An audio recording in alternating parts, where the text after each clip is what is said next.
Alright, it's only me. I've just come on. I'm at my lunch break again, but I need to do this now because if I don't, I'll not get it done to you him. And I'm realise I'm doing these things out of sync. I did 2 songs yesterday. One of them being Gene Simmons' 1978 solo album opener, Radioactive, which was maybe a kind of singing style number, whereas that was me bye for the day. But then I thought I was going out with the dog in the afternoon, and Helen says, no, I'm taking the dog out. So I had a spare hour. So I thought to myself, I could probably do a Motorhead song. And there's not much to do in it. And remember all these songs for when I was learning to play back in the 80s. My father used to get right angry about Motorhead. But what we've got in this, I've decided today, the opening track of the Bomber album. I already done Lawman the other week here, but there's something about Bomber that I like.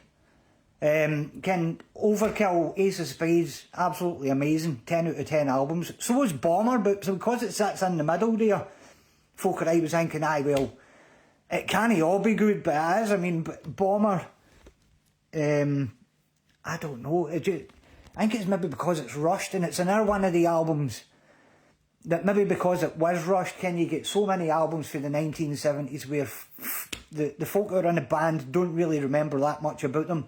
Motorhead probably don't either, because they were all jacked to the nines on whatever they were doing at the time. So the whole thing, they just did a big hit with Overkill, the band rolling along, churned out Bomber, which, I don't know, if somebody held a gun to my head, I would probably pick the track Bomber as my all-time favourite Motorhead song. But Dead Men Tell No Tales, I haven't stuck slavishly to the album version here, because I can't play the drums. And nearly 51-year-old guy can't play the drums. Phil Taylor couldn't play the drums like a young Phil Taylor by the time he was 40. So I did what I could with the drums, but this one's pretty straightforward here. We've got 2 guitars on here, which is me doubling the guitars so that they're both exactly the same. The bass on track 3, which I used the setting on there, which was the setting I would use when I was doing my Motorhead playthroughs every day. I didn't know how well it would translate to the tape. I had to actually take some bass off, so it is quite trebly. Track 4's the drums, track 5 it's lead vocal, and track 6 is the backing vocal, and that's it. And there's nothing on track 7 and 8 because I didn't need it, because I was trying to stick to a straight 3-piece format. I do like the multi-track recording because you can build things up and make things bigger. But with this one, this is going back to the Upshot days for me. I do enjoy being in a 3-piece band, especially if you're the bass player, because you get to kind of contribute to the sound a bit more. So let's have a run through of this, and then I'll talk more about it in a minute. This is us. We've got the 2 guitars here.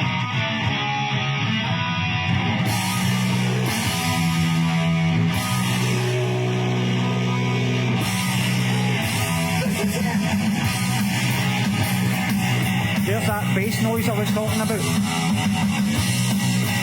along with my drums in there. Breaking up or breaking through. Try to get that Phil Taylor thing where you're Irish using the hi-hat.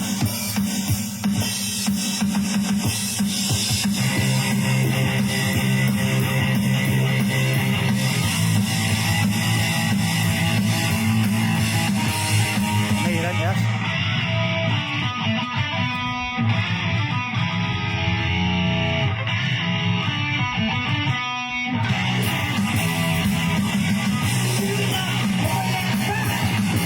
But I mean, that bass,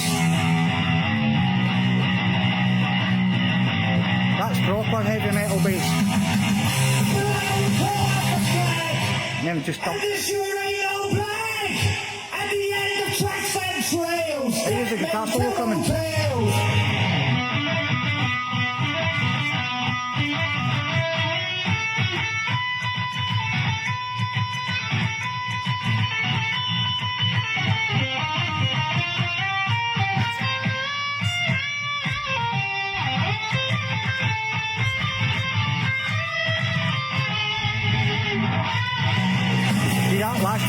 I didn't quite catch it right, but I just left it.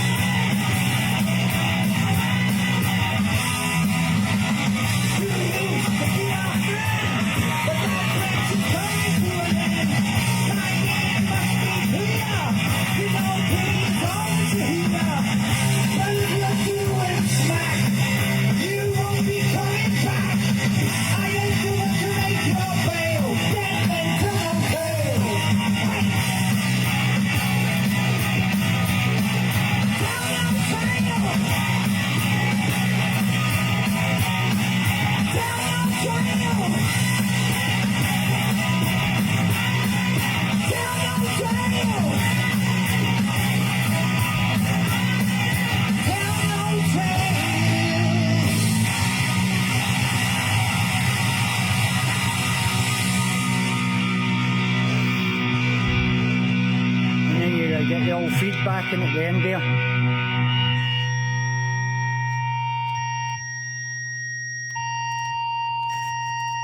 Just like Motorhead would do, with the old double feedback there. Oh, I don't want any red lights.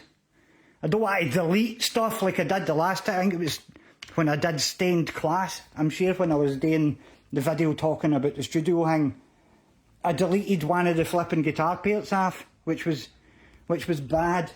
So anyway, let's talk about the guitar part for this, because I've already done a video out there doing the bass.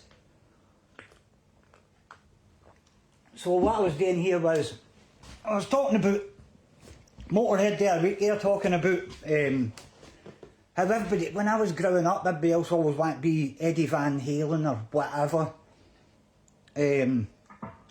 Menzel, Michael Schenker. I was wanted to be like Ace Frehley or Fast Eddie Clarke. Guitar players where people are like, but they don't really do much. But see, if you know the magic notes, you don't need to know much. So this song's in the key of B here, and you've got this riff in here, which is kind of Richie Blackmore style, doing the old dyads there with the... Oh.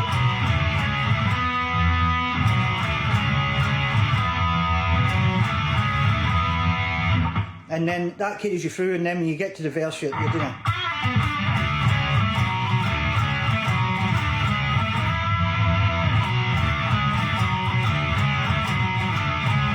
And then you got to C. And then up to A flat.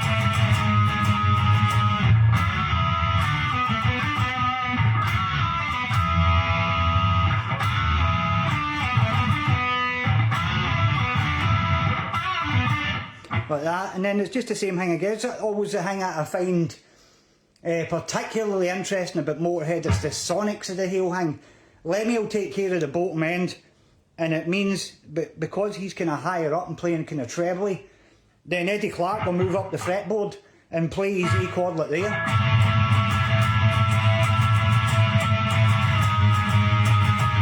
And then when I go to the guitar solo, I wasn't going to sit there and learn the thing like, because I was trying to do it as quick as possible. What I did was I just ended up doing a Fast Eddie Clarke style guitar solo.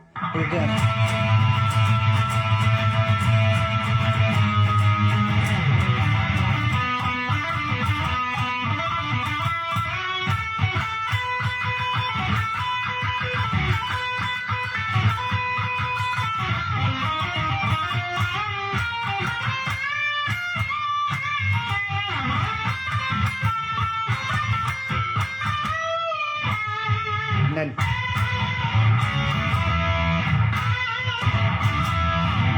but I mean, that was pretty much all there was to it. So we'll do a quick playthrough of this. I'm going to try and drink my tea while I'm doing it. I'm running out of time here. So I haven't got a count in for the beginning of this. I'm going to have to count myself in off this red light on this desk. So I might muck up the beginning, but then after that, hopefully we'll be back on track. So here we go. This is Dead Men Tell No Tales with no guitars.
some nice feedback at the end there.